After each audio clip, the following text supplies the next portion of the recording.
Alright, so we open on this massive world tree at the center of everything. It is on a huge continent called Yugno, but there is a massive war going on between the demon army and the human nation, and the humans are getting pushed back hard. The demons are just relentless. However, there was a small group of people who were a beacon of hope. They could wield a long-lost ancient magic. Using this power, they were able to overwhelm the demon army. People came to call them the grimoire masters. We cut to a massive battle where a commander yells to fire the cannons. The entire battlefield just erupts in flames. Archers on the wall are told to fire on anything trying to climb up. One of the monsters takes a flaming arrow right to the face, and it is just smiling with an arrow sticking out of its eye socket. It pulls the arrow out like it is nothing. Oh, that is not good. The soldiers are completely stunned. More of these monsters are just walking through the flames completely unfazed. A soldier looks up as a giant claw appears over the wall. A massive demon looms over him ready to attack, but then someone appears with a grimoire. It is one of the masters. He begins to cast a spell called Radiant Aegis Shield. The spell erupts in a pillar of light, sending the demon flying. The grimoire master turns to the soldiers and says not to worry. Just then, two more people land on the wall behind him. They apologize for being late, and the elf smirks at the humans. The soldiers are just completely stunned, asking who these people are. The elf introduces himself as El, and the swordsman is Laz. Our hooded mage says he is going on ahead while the other two run past. El pulls out his bow and starts charging it with some green magic. He draws back the string surrounded by a whirlwind of energy, and with a focused look he lets the arrow fly. It splits into a massive volley of light arrows raining down on the demons below. Meanwhile, the main mage dude has some glowing gems on his hand. He looks down from his perch at the monsters still climbing up. He places one of the gems into the center of his grimoire. The book begins to glow with an insane amount of power. A huge magic circle appears in the sky, trapping the demons. He calls out the spell's name, Heaven-Shaking Tempest Bind, and just like that, a massive tornado whips all the demons into the air. Even El looks a little shocked at the scale of that spell, but now it is Laz's turn as his giant sword begins to glow. Laz's sword crackles with yellow lightning as he prepares to jump into the fray. But hold on, our main mage is not done yet as he touches another gem on his grimoire. This time the book erupts with both yellow and purple lightning. He closes his eyes, concentrating all of that energy into a sphere of pure power, and then a massive pillar of purple magic shoots straight up into the sky. The demons are still completely trapped inside his wind spell from earlier. He calls out the spell's name, Layered Thunder Pierce. His eyes are glowing purple as he unleashes this next attack. A storm of pure lightning just crashes down from the heavens. It completely obliterates everything caught inside the tornado. Even his own teammates are just stunned, saying that is terrifying, and with the spell cast, he calmly closes his book. He just stands there on the edge of the wall looking down. As the lightning fades, he says it is over. The battle is won, and he just casually walks away. The regular soldiers are just in utter disbelief. He wiped out the entire demon horde with a single blow. Everyone just stares up at the sky as his magic circle finally disappears. But then one of the soldiers seems to have a moment of realization. He remembers the mage's hair color and a flash of light he saw earlier. He thinks he must be the rumored White Wolf Grimoire Master. Just then, someone from the wall yells down to the ground below. He is checking on a huge crowd of people who have just arrived. El says it looks like the human nation's support troops are here so they can leave. But our main mage shoves a document right in the soldier's face. He asks if they can pass through the city. The soldier is a bit confused, but the mage explains their plan. He says they are heading to the land of the dragon folk and sends up a magic signal. The ball of pink energy shoots straight up, and it explodes into a beautiful firework display in the sky. In the distance, a pillar of light responds to their signal. El starts messing with Laz, asking if he really thinks they will find what they are looking for. He doubts they can find some ancient magic stone, but Laz says he is just following Lord Allen. Laz says he will follow him no matter what, and El just calls him too serious. The swordsman just walks away, leaving the elf behind. El immediately starts chasing after him, yelling not to leave him. He playfully grabs Laz's arm, who just tells him to back off. Alan just watches his two companions with a slight smile. He gets their attention by calling out their names, and with a determined look, he says it is time to go. He explains that what they are looking for is called the source of everything, the very beginning of the world, and the three of them walk towards a brilliant light as we learn its name, the primal magic stone. So we get a little bit of a history lesson here. On this continent, the jewels mined from the earth are special, because very rarely they contain the long-lost arts of the ancients, and these rare stones are called magic stones. We cut to some fancy party with a bunch of nobles living it up. And then we see the flip side. Imprisoned slaves are forced to polish these raw ores day in and day out. A bell rings, signaling the end of the day, and we focus on this one kid with a collar around his neck. He looks completely exhausted, but just as he is about to finish, some guard grabs him by the hair, yelling about how poorly he polished the stones. He points at these two rough-looking gems, asking if this is really worth any money. The guard calls them all useless as another hand holds up a perfectly polished glowing stone. He shoves it in the kid's face, saying this is how you're supposed to do it. But as he tries to hand it back, the guard just holds it there. And our little guy just looks up at him and says nope. The guard gets pissed and throws the stone, but the kid ducks out of the way. And then the guard just kicks him to the ground, saying it is you again. The kid is already bleeding from the mouth, but he just glares back up at him, and the guard hates those defiant eyes of his. He asks if he thinks he is hot stuff just because he can shine a few rocks, and then he just stomps on the kid's head. Oh, that is brutal. He grabs him by the hair, saying if he loves polishing stones so much he can just do everyone else's work too. But the kid just looks up with a smirk and says they can decide the number with this. And he squares up against the two guards trying to defend himself, but they just immediately punch him right in the side of the head. The guard calls him a stupid kid and tells all the other slaves to go to bed. But as they are about to leave, our boy starts to get back up. He grabs the guard's shoulder and says 3 hits. He makes a deal. For every time they hit him, he gets to polish that many more stones. He slaps the guard's hand away, telling him not to touch him, and then he just lies on the ground telling the guy to hit him. He is literally begging for more, and the guard is completely freaked out, asking if he is insane. An old man tries to step in, but our kid just glares and tells him to stay away. And for his trouble, the guard just kicks the old man aside. Man, that is cold. Next thing we know, our little polisher gets thrown into a cell. He is left there all alone on the cold stone floor.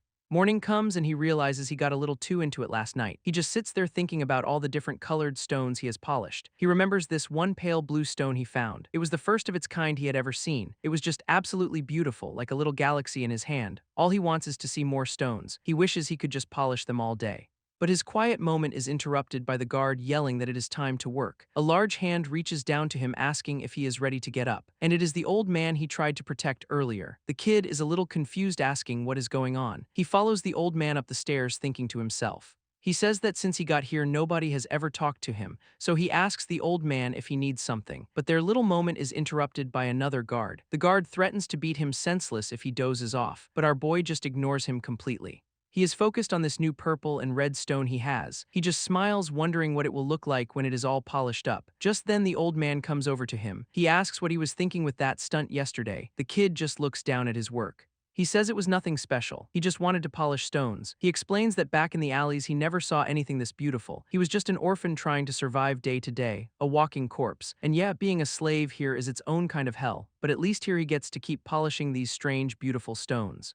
The old man is in disbelief. He asks if he really let them beat him and gave up sleep just for that. He tells the old man to mind his own business. He just really likes these beautiful stones. The old man seems skeptical, calling them just little pebbles. But our boy says they are beautiful. The more you polish them, the more they shine. He says watching the patterns inside of them calms him down, and the old man is shocked. He asks if the kid can actually see that. The old man just says I see and thinks for a moment. He realizes this kid might be the real thing.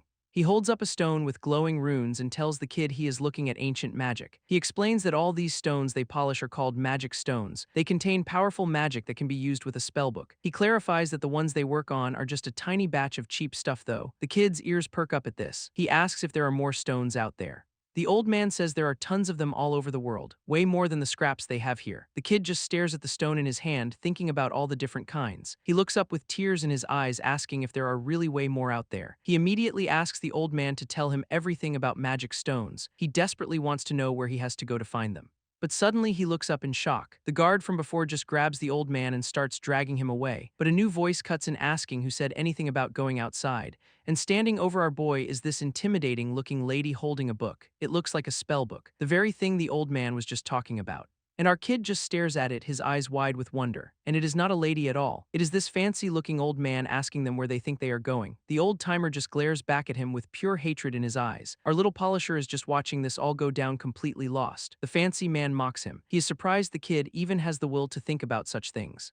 The old slave calls the man Malik. He knows him, and Malik looks down on him with absolute contempt. Our kid asks if he knows this guy. The old man says yes and explains he is someone who turned his back on being a mage. He straight up calls him a traitor, but Malik just smirks, saying that is hurtful. He says he thought they got along fine as classmates for over 30 years. Wait, so they have history. The old man just clenches his fist, confirming it is true. We see a flashback of them working together. They actually seemed like friends, but everything changed 2 weeks ago when a woman was taken hostage. The old man accuses Malik of using our boy to steal his book and illegally selling magic stones. He says as the leader of the grimoire masters, he cannot let him go unpunished.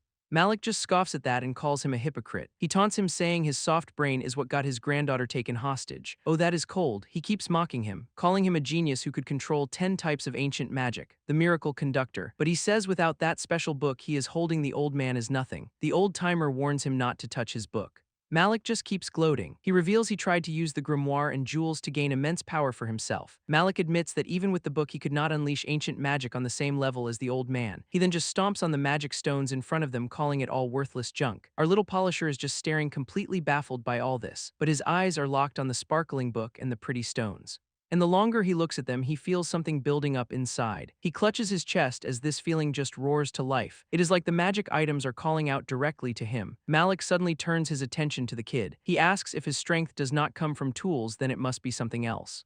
He stares down the old man, noticing a look in his eyes. He calls him by name, Klaus, and he tells him to just spit it out. He grabs him, demanding to know how he is seeing the power of the magic stones. But before Klaus can even answer, a guard just slaps him right across the face, and then follows it up with a brutal knee to the gut.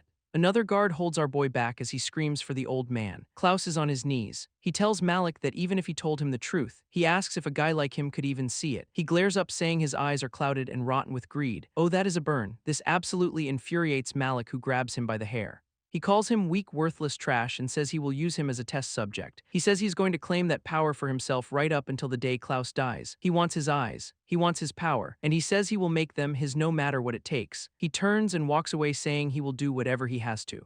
Oh no, he grabs a red-hot branding iron right out of the fire. Our boy can only watch in absolute horror, and Malik swings the branding iron down. The old man yells out, asking him what he is planning to do, but he is not aiming for Klaus. He holds the grimoire and stones over the fire, saying he has no use for them then.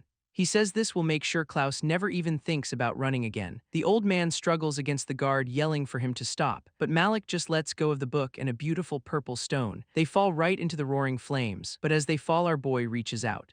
And what the fire just explodes outwards from him. He plunges his hand straight into the blaze. He is standing in the middle of the fire, but he does not seem to be burning. He looks up with this intense look on his face, and he pulls the magic stones out of the fire with his bare hands.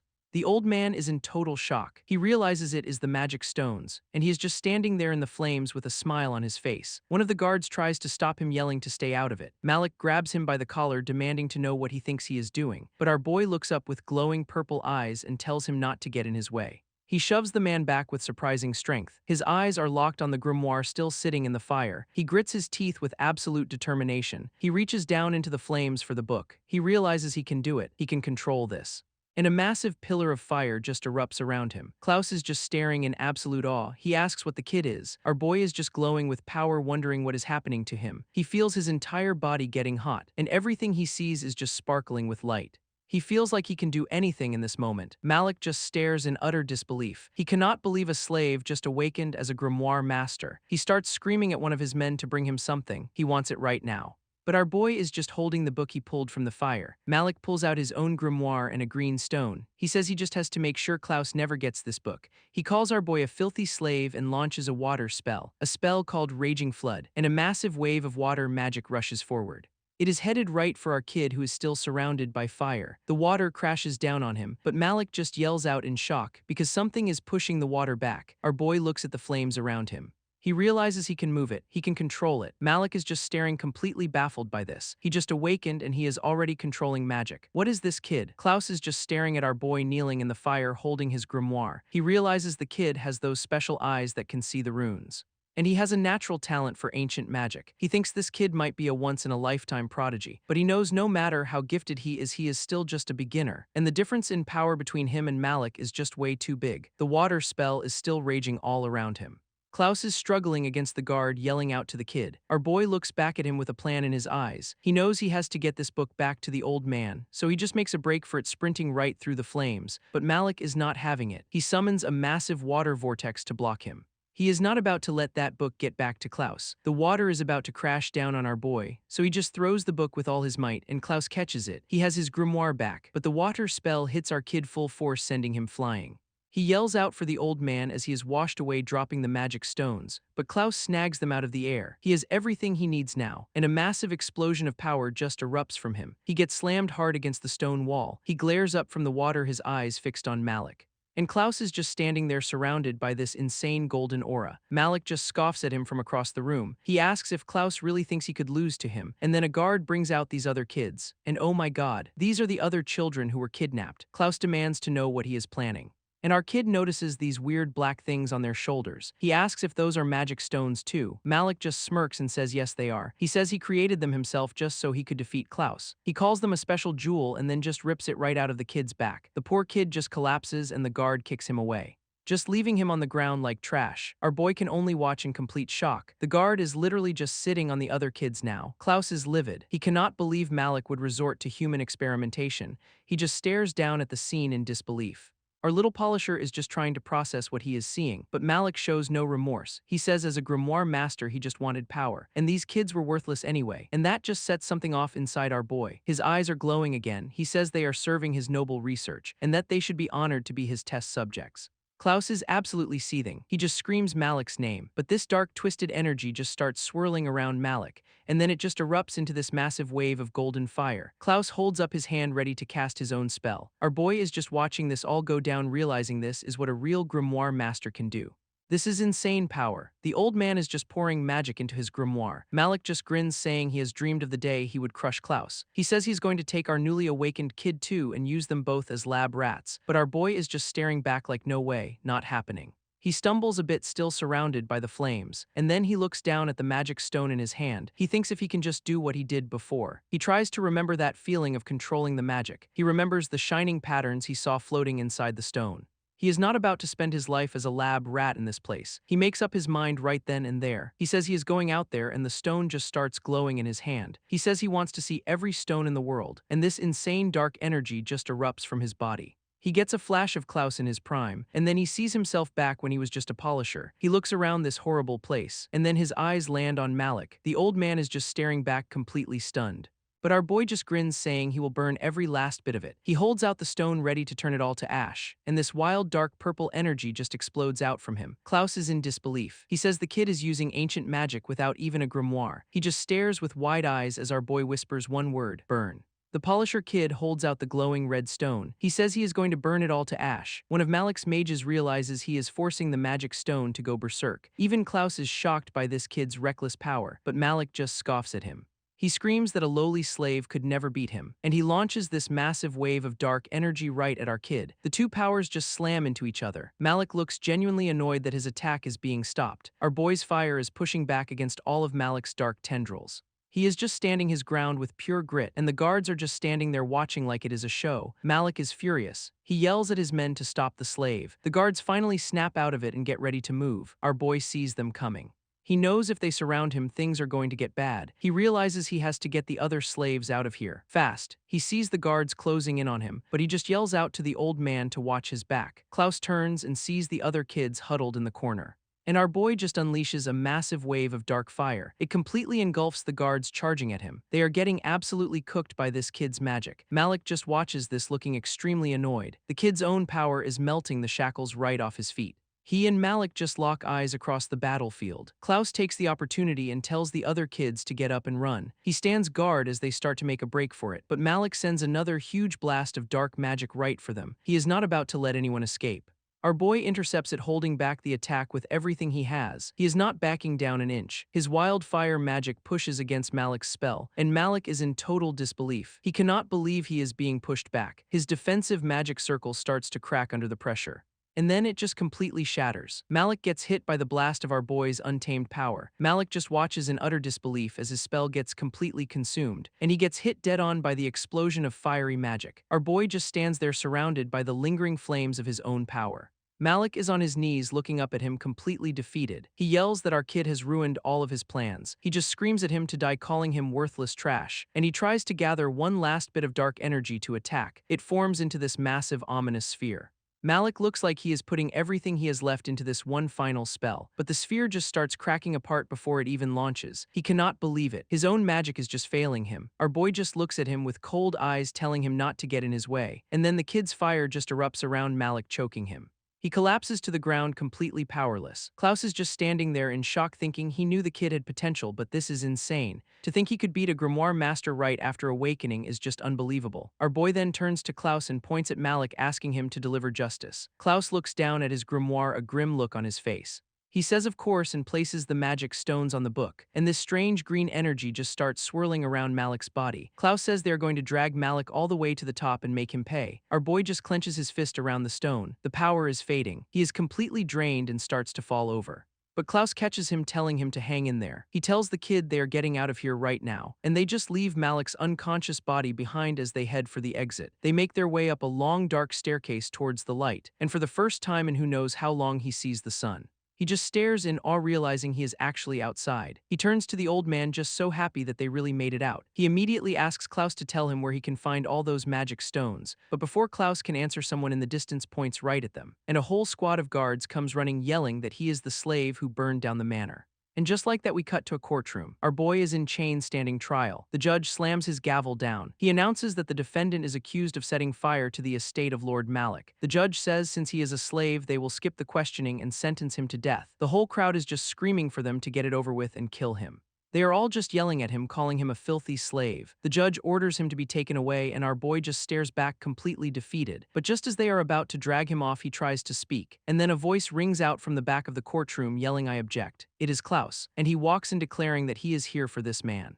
Our boy turns around just completely stunned to see him. The whole room starts whispering. They cannot believe the miracle conductor Lord Klaus is here. Klaus addresses the court saying it is pretty hasty to sentence someone just for being a slave. He looks right up at the throne asking His Majesty if he agrees, and we see the king sitting there looking unimpressed. The king just says it has been a while since he has seen Klaus. He tells Klaus he still thinks the verdict is just since the defendant is a slave. The king asks why someone like Klaus would even bother trying to shield him. Klaus puts a hand on our boy's shoulder and says it is because this child is his disciple. The king is completely floored. He asks if he heard that correctly, his disciple. He just loses it yelling about a slave awakening as a mage. The whole court erupts. Klaus then holds out a magic stone to our boy. He is telling him to show them. Our boy's eyes widen as he looks at the stone. The old man just gives him this knowing look, and our boy gets a little smirk on his face. He takes the stone telling the old man he has got it. He knows what he has to do now. He just has to prove his worth to all these people. He declares that he will show them all who the real villain is and it is not going to take long. And with the king's reluctant permission, Klaus unlocks our boy's shackles. He stands there free as one of the court officials speaks up.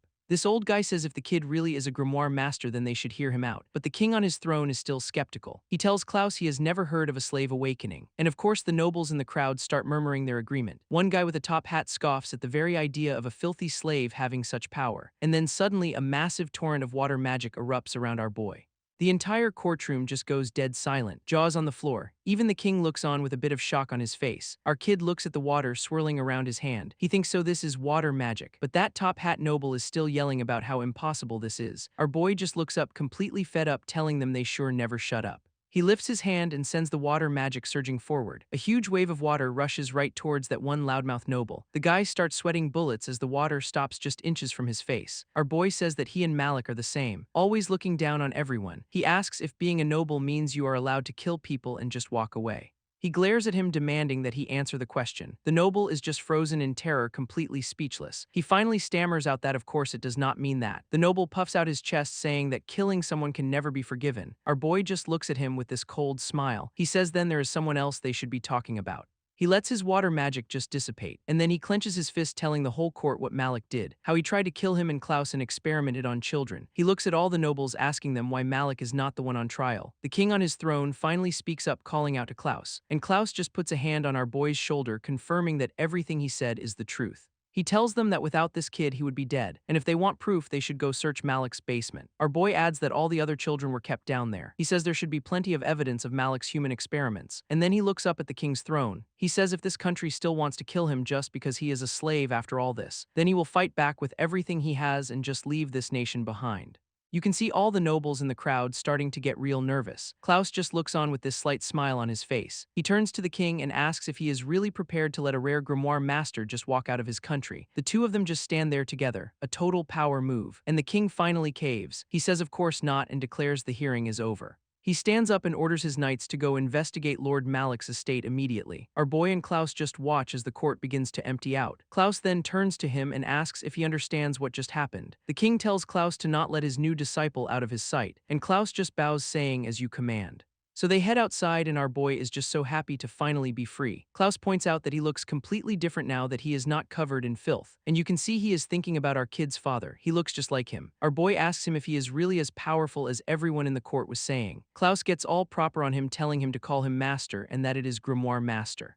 But the kid is just laser focused. He wants to know where the stones are so he can start traveling. Klaus just tells him to calm down for a second. He reminds him that he is his disciple now and he needs to study the basics first. Our boy is not having it. He says he does not want to study, he wants to find the stones. Klaus gets serious and for the first time he calls him by his name, Alan. He explains that the continent is incredibly dangerous right now with demons attacking from the west. He says that a kid like Alan with no way to protect himself would just be committing suicide. He tells him straight up that he would die before he even left human territory. But Alan is not giving up. He grabs Klaus saying he still wants to go. He reminds him that Klaus was the one who told him about this world in the first place.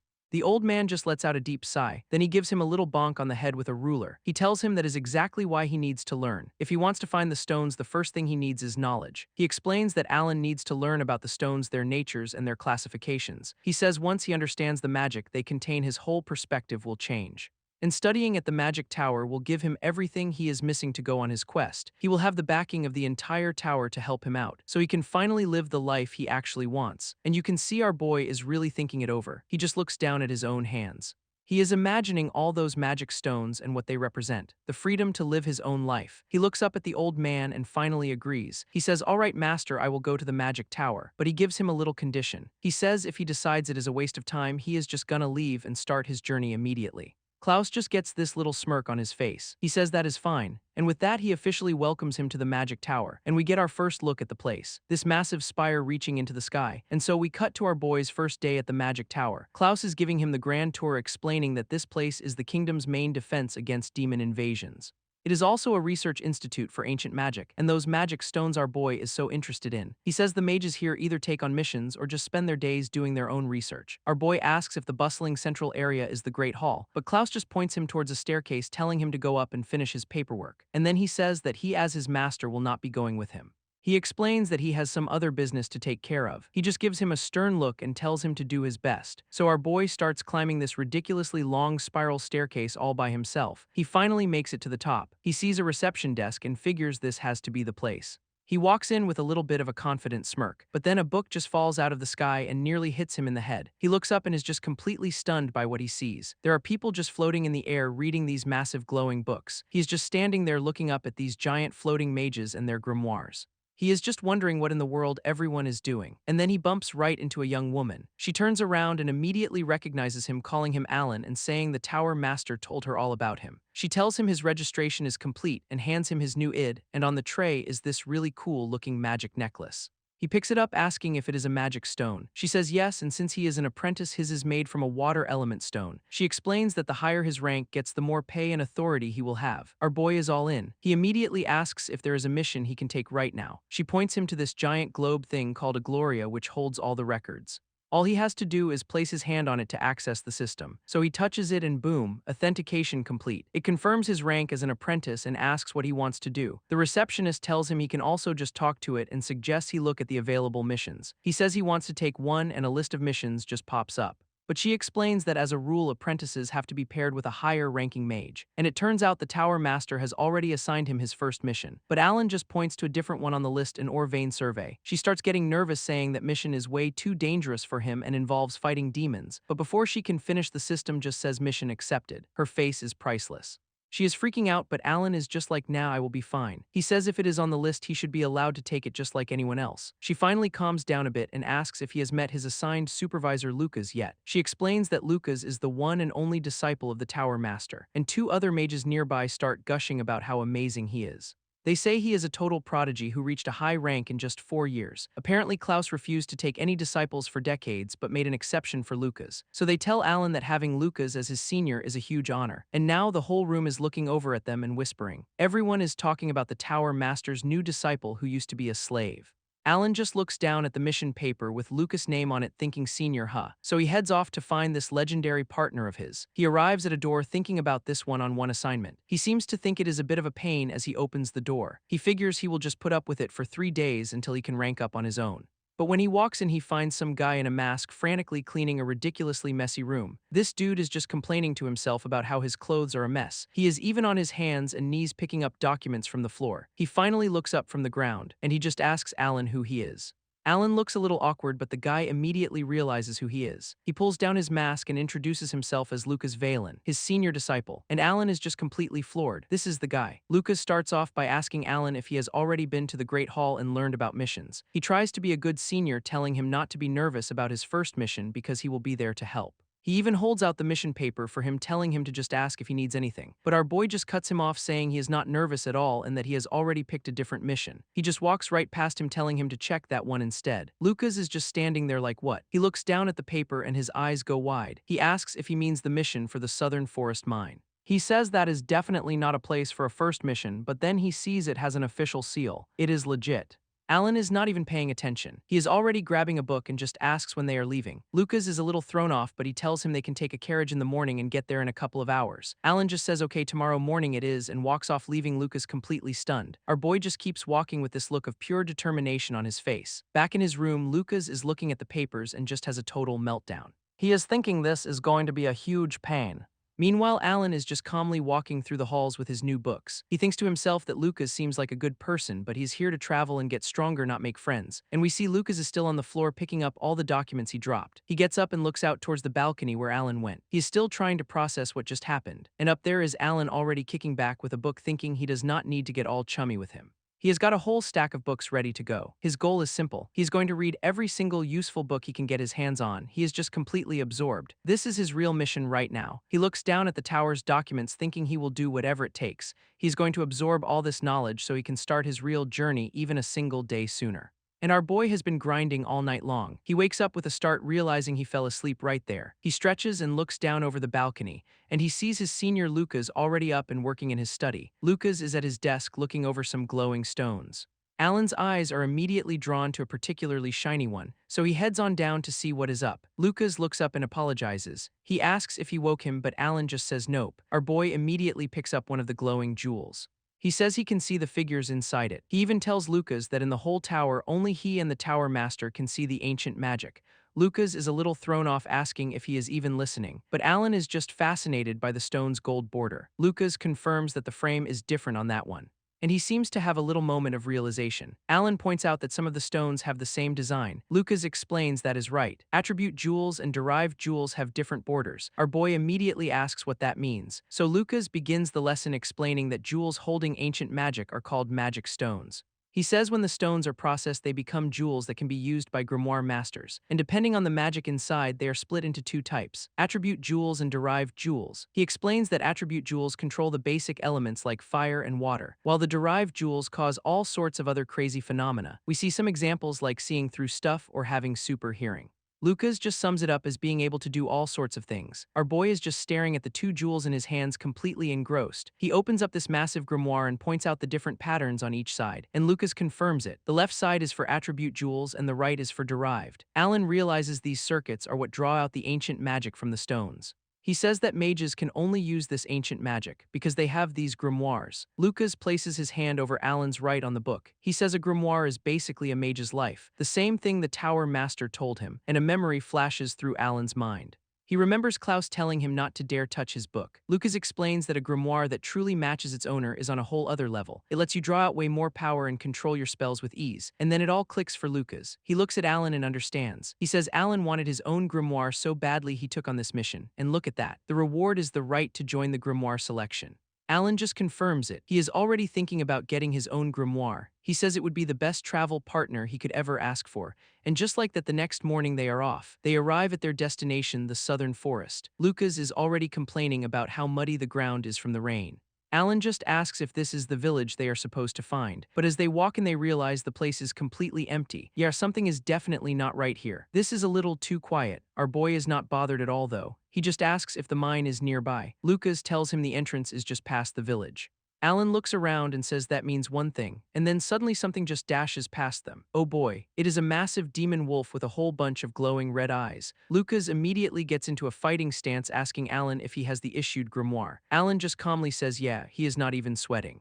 And we see why. It is not just one wolf. They are surrounded by a whole pack. He opens the loner book and lists the jewels they were given. They have got fire, water, and earth element jewels to work with. Lucas is already planning their attack, saying fire would be fast, but it could spread. He tells Alan to stay close so he can make sure nothing gets to him.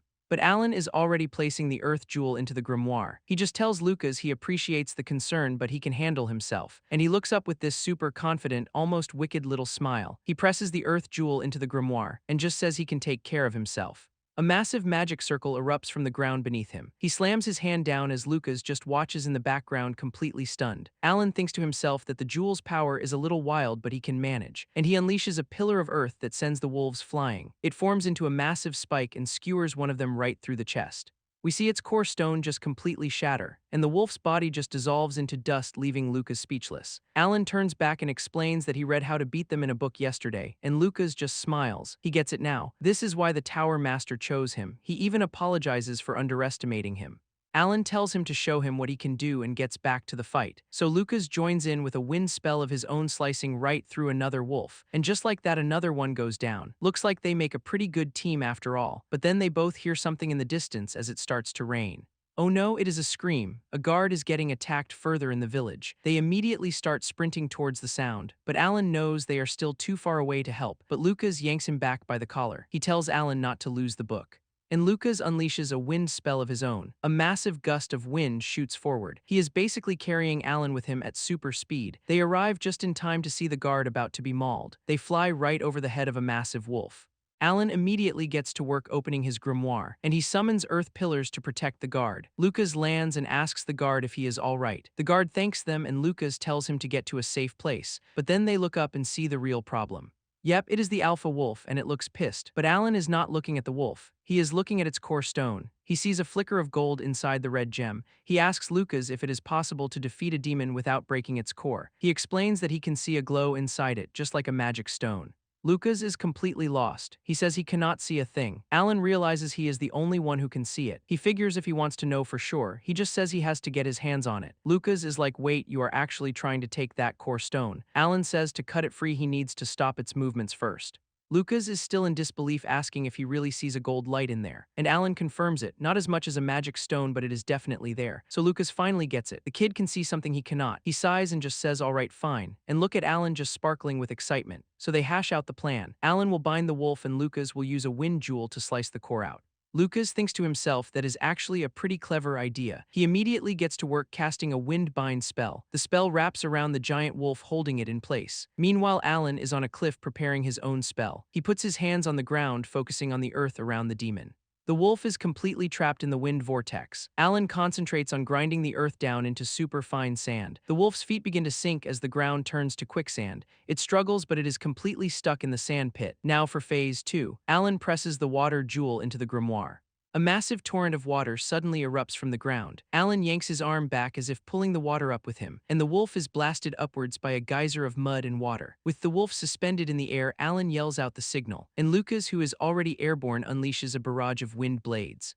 They shoot down and slam right into the wolf's core stone, but they just bounce off. What? Both of them are completely shocked. Lucas explains that the base is just too tough. The wind spell alone is not gonna cut it. Alan thinks to himself that those blades look super sharp. If that did not work, then what will? He looks down at the jewels they were given. And a thought sparks in his mind. Wind alone did not work. He yells up to Lucas to use that same wind move one more time. Lucas does not hesitate and immediately starts casting the wind blades again. Alan thinks to himself that to break something hard you need heat. He's going to add the power of the fire jewel to Lucas' wind spell. He looks up with this intense focus. A massive magic circle appears as he reaches his hand towards Lucas' spell. Lucas is just staring in disbelief. You cannot be serious. Alan is mixing the power of fire directly into the power of wind. The combined attack, a vortex of fire and wind, heads straight for the wolf. Lucas feels the change and pushes with all his might, yelling for more fire. Alan shouts back at him, and Lucas just confirms it, pushing the supercharged spell forward. The supercharged attack slams right into the alpha wolf's face, and it works. The fiery wind blades slice the core stone clean out.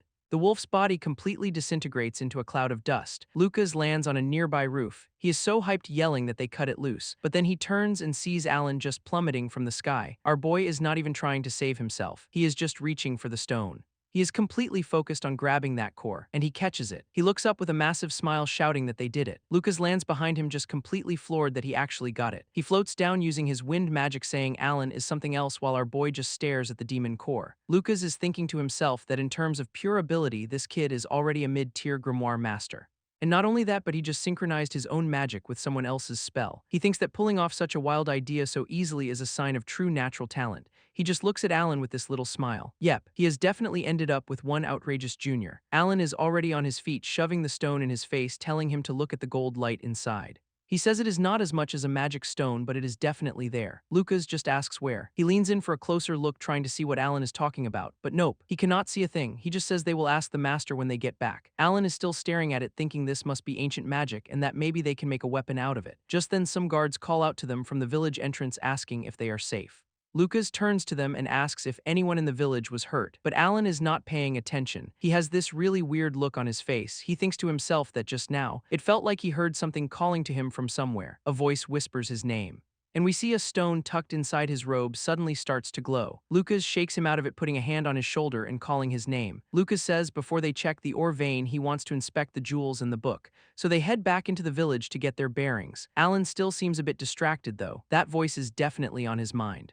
They stop by what looks like the village inn or a main house. Inside, the villagers are just relieved to be safe. Lucas checks the grimoire and confirms that the book and jewels are all fine. He asks if they are ready to head to the mine. Alan explains why a mage is needed to confirm if an ore vein holds magic stones. And look at him. He is so excited about finding a real magic stone vein. But as they are about to leave, he notices something is off. He sees smoke coming off his body and that weird feeling is back. Suddenly, an old man runs up and tells them to stop. He says they must not enter the mine. He is begging them not to anger someone called Lord Aonuma any further. Our boys have no idea what he is talking about. The old man explains he is the guardian of the forest. He says this guardian has lived in the mine since ancient times.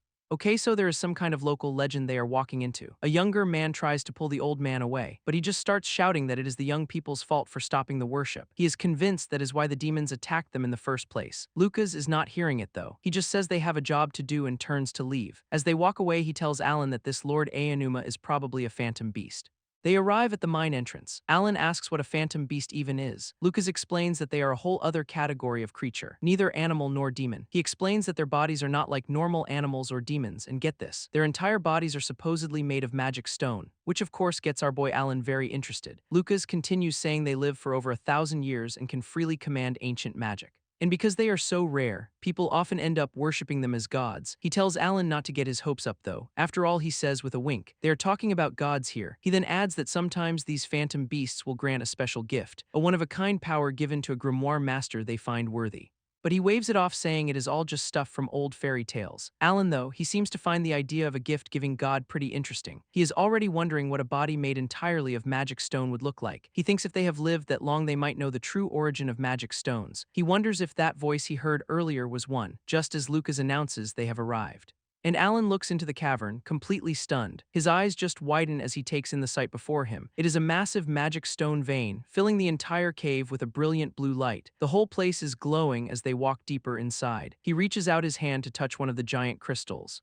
He is completely mesmerized, just whispering how beautiful it is. Lucas just smiles and says that since they can see the gold light, these surveys are pretty easy. Lucas is impressed. Alan remembered that normal people have to use tools for this, but then Alan's head snaps to the side. He looks back towards the glowing crystals. He thinks to himself that he heard it again, and the ground beneath him cracks. The floor just completely shatters and he starts to fall. Our boy is just screaming as he plummets down into the darkness. He just keeps falling deeper and deeper into the earth. He finally lands at the bottom, a little dazed but seemingly okay. And then he opens his eyes and the reflection is just incredible. He has fallen into some kind of hidden grotto. He is surrounded on all sides by pure magic stones. He just looks around in total disbelief, wondering if this is even real. He just asks himself if all of this is really magic stones. He is completely captivated. He just whispers how amazing and beautiful it is. Meanwhile, up top, Lucas is yelling down, asking if he is okay. Lucas says he will find a way down, but Alan is already walking deeper into the cave. He thinks to himself that just now he felt something, and then something starts to emerge from a giant crystal. He sees horns.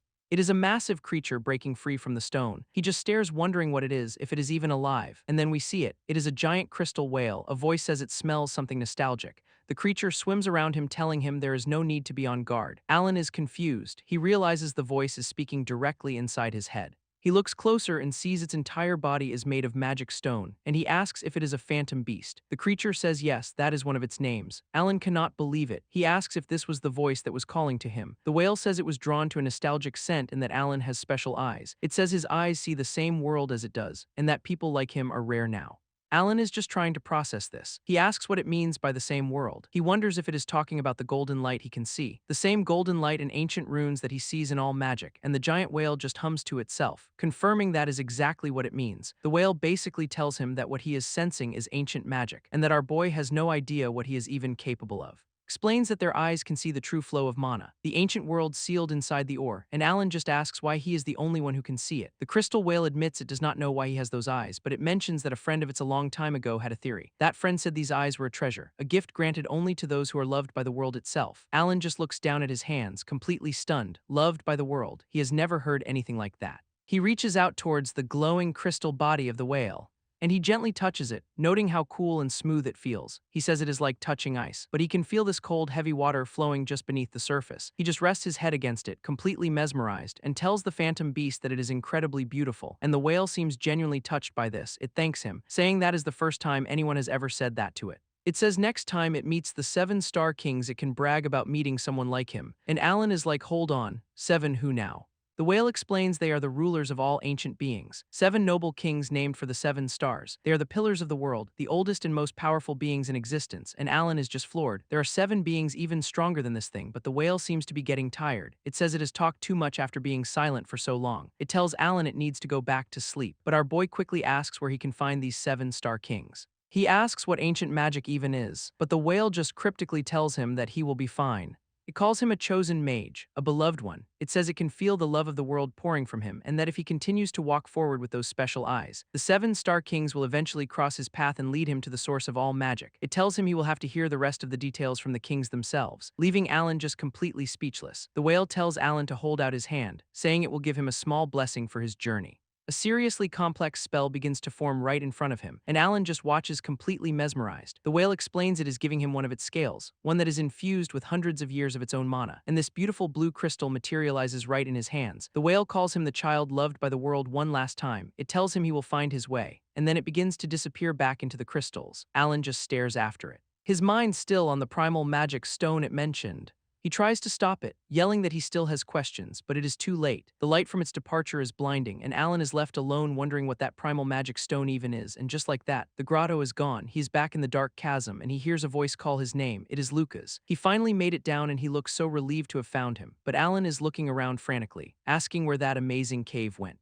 He can still feel its presence, though. He knows the phantom beast is sleeping somewhere deep within the mine. That is when Lucas notices the glowing crystal in his hand, asking what in the world he is holding. Alan just kind of mumbles that it is a blessing he got from a phantom beast, and Lucas is just like, a what now? A scale from a phantom beast? Yeah, our boy has no idea how to explain this one. I mean, how do you even start that conversation? So we cut to some time later. They are back at what looks like the magic tower. An old professor is examining the demon's core stone and the phantom beast scale. He confirms they are both way different from normal magic stones. He then asks Lucas if he has filed his mission report yet. The professor tells him to only report on the main objectives. He says he will personally handle reporting the demon core and the phantom beast gift to the higher-ups. Okay, so he is keeping this on the down low. Interesting. The professor calls out to Alan, who is just staring at the huge crystal on the table. He tells Alan that since the phantom beast gave it to him, he should polish it and turn it into a jewel. And look at our boy's face, he is so happy he gets to keep it. The professor says he will get the polishing tools ready and asks Lucas to teach him how to do it. But then he tells Lucas to go file his mission report first. And then he tells Alan he can go choose his grimoire. And that one word just completely short-circuits Alan's brain. Grimoire, he just grabs Lucas, completely forgetting everything else. He starts dragging him away, yelling at him to hurry up so they can go get his grimoire already. Lucas is telling him to wait, but Alan is just smiling. He has been waiting for this moment for a long time. They arrive at what looks like the grimoire archive, and Alan is just thinking finally. He is so excited he is practically vibrating. He is finally going to get it. They are led into this massive, dark hall. It looks super important. There are even guards posted up. One of the guards unlocks this huge door, like a vault. The doors slowly creak open and Alan peeks inside, his eyes just full of wonder, and the room is just incredible. It is a library that stretches on forever, with a single spot of light in the middle waiting for him. His very own grimoire. Back in the main hall, a bell rings. It looks like they are processing paperwork for the ceremony, and we see a whole group of mages gathered. Someone points out that a grimoire selection ceremony is starting. But of course the peanut gallery is already talking trash. They recognize Alan as the new slave rookie and wonder how he even earned the right to be here. And yeah, there are a lot of other mages waiting their turn, all of them looking way more experienced than our boy. The haters keep going. One guy says there is no way a grimoire will choose some newbie slave. They start talking about how even Master Claw's book only shown gold. But another guy corrects him, saying that is just a rumor. He says he checked the official records and the book only flashed for a second. And look, one of the girls seems worried for Alan. She just looks at him with concern. But Alan is not paying them any mind. He is with Lucas, standing in front of this massive vault door. He is just buzzing with excitement, asking if this is really where the grimoires are kept. Lucas just smiles and confirms it. This is the grimoire vault. He then gets serious and tells Alan to listen closely. And we get a little tutorial. The grimoire chooses the user, and you are absolutely not allowed to touch any of them yourself. Lucas explains that if a book chooses you, it will come to you, otherwise you just leave with nothing. And the reality of that hits Alan hard. He asks if that means he might not get one at all. Lucas says that is exactly right. This card he has is just permission to try, not a guarantee of success. As the giant doors begin to open, Lucas tells him that a mage who is still too green will not be acknowledged by any grimoire, but he tells him not to give up. He can always train more and try again later. They stand before the incredible sight of the library inside, ready to see what happens, but right before he goes in, Lucas stops him one last time. He places a small, glowing golden orb in Alan's hand, and Alan just asks what it is, and this thing just sprouts wings and flies right out of his hand. Lucas explains it is a magic tool that records everything to prevent cheating. So basically the whole ceremony is being live streamed for everyone outside. And yep, there is the peanut gallery watching our boy's every move on a giant screen. Lucas tells him not to worry about it and that he will be waiting right here. He just gives him this really reassuring smile. He wishes him luck and Alan gives him a determined look back. And with that, our boy takes his first step into the grimoire vault. He walks into this endless maze of books, the little camera orb following close behind. He thinks to himself how strange and quiet it is in here, but he can feel something, almost like the whole library is breathing. That is when he spots it, a faint light glowing from one of the shelves. He realizes that not every book is a grimoire, only the ones that are glowing. He immediately remembers Lucas' warning, do not touch them yourself, but then he is like, wait, how am I supposed to know when one has actually chosen me? Suddenly he hears a noise from deeper within the library. He peeks around a corner wondering if it is a demon. But as he gets a better look, he realizes it is something else entirely. A massive, ethereal wolf emerges from between the bookshelves. Alan just stares in shock, face to face with this incredible creature. But the wolf just ignores him and takes off deeper into the library. Alan just bolts after it, running through the endless rows of books. He is trying his best to keep up with the spirit beast. He follows the sound and the light it is leaving behind, and he finds it sitting on a pedestal at the very center of a clearing. Alan just stares, completely confused about what is happening. The wolf just looks up and lets out a silent howl. Our boy has no idea what to make of this. The creature sits back down, looking right at him, and then the symbol on its forehead begins to glow with this incredible power. A massive wave of purple energy just explodes outwards. Alan is caught right in the middle of it. The sheer force of the magic is overwhelming. It blasts him backwards, knocking him right off his feet. And of course the little camera orb is catching every second of this. Back in the main hall, the peanut gallery is watching the screen in total shock. They are all freaking out, asking how a slave could possibly be this powerful. They say they have never seen a selection ceremony like this before, not even Master Claus. Even the old professor is sweating, admitting that this kind of light is not normal at all. He wonders if it is tied to ancient magic. As a massive grimoire materializes right in front of our boy, Alan just looks up at the blinding light completely stunned, and this incredibly ornate book just floats down into his hands. He can feel the power radiating from it. The mana pulses from the grimoire like a living heartbeat. He looks down at it and realizes this is his. He holds his new grimoire close as the little camera orb keeps watch from above. Back in the main hall, the professor is watching the screen, thinking to himself that he knew the kid had potential. But even he admits this is way more than he ever expected. Sometime later, Alan and Lucas walk into his office and the old man is waiting for them. Alan just beams with pride, holding up his new book and telling the professor he got his grimoire. The professor just looks at him calmly and says he knows. He saw the whole thing. Alan hands the book over to him. The old man inspects it, noting that it seems to be a very old one but a good one. He hands it back to our boy and tells him to take good care of it. Then he tells them both to have a seat because there is something important they need to discuss. So they all sit down at this big fancy table. Alan takes a sip of his tea, saying it smells pretty good.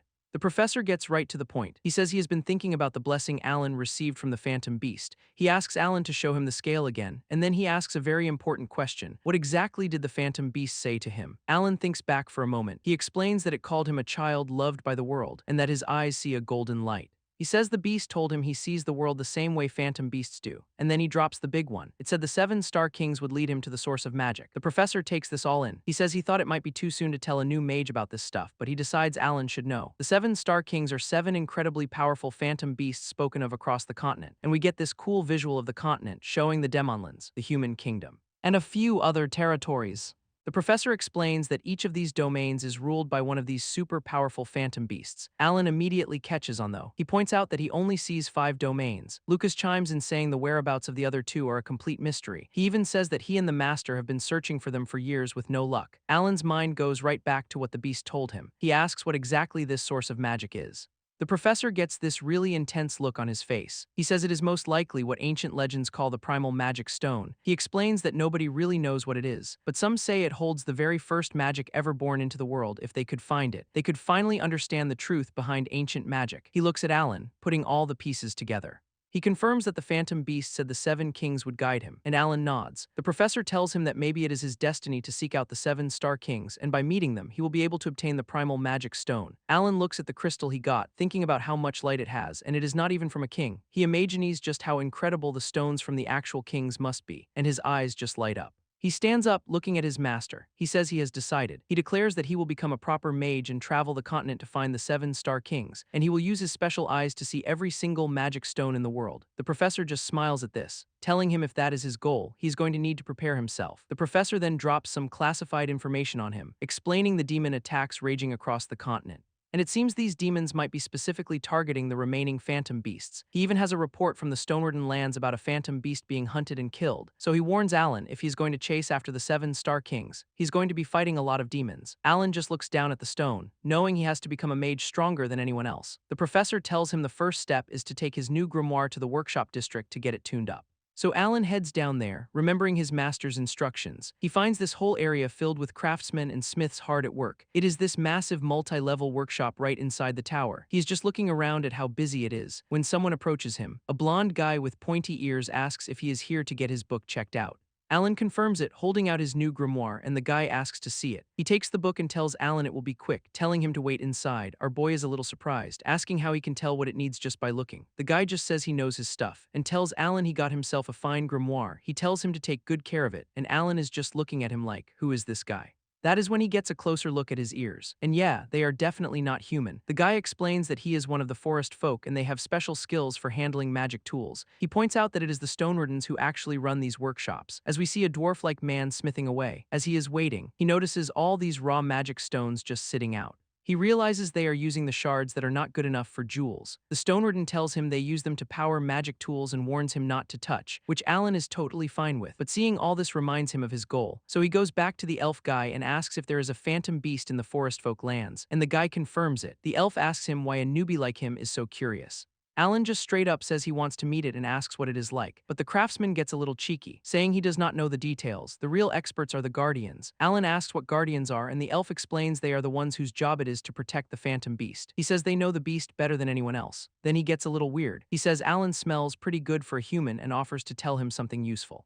Our boy is just a little taken aback by that comment. The elf leans in and whispers that it is about time for the traveling merchant caravan to arrive. Alan is listening intently, trying to figure out where this is going. The elf explains that every year a caravan comes from the forest folk lands, and here is the important part. It is always escorted by at least one skilled guardian. Alan gets this look on his face. You can see the gears turning in his head, and speaking of which, we see a caravan making its way down a road on top of one of the wagons. Another elf is just lounging around complaining about how boring escort duty is. The driver tells them they are almost at the magic tower, and the elf just lazily agrees. He's just staring up at the sky thinking about the magic tower.